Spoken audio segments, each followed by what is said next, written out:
হবে। এরপরের প্রশ্ন, শালিকে গাড়িতে করে ঘুরানো যাবে কিনা? কি বলেন?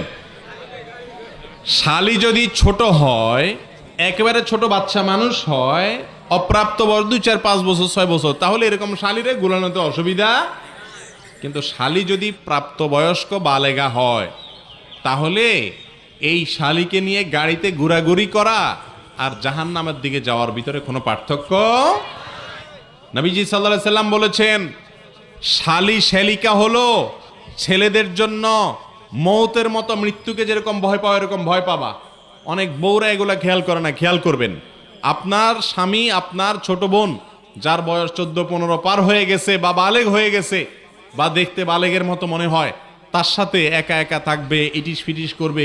আমাদের দেশে তো শালি দুলাভাই একটু হাতাহাতি, দুষ্টামি, বদমাইশি করা যায়। আমাদের সমাজে এটা জায়েজ না? না জায়েজ? সমাজের চোখে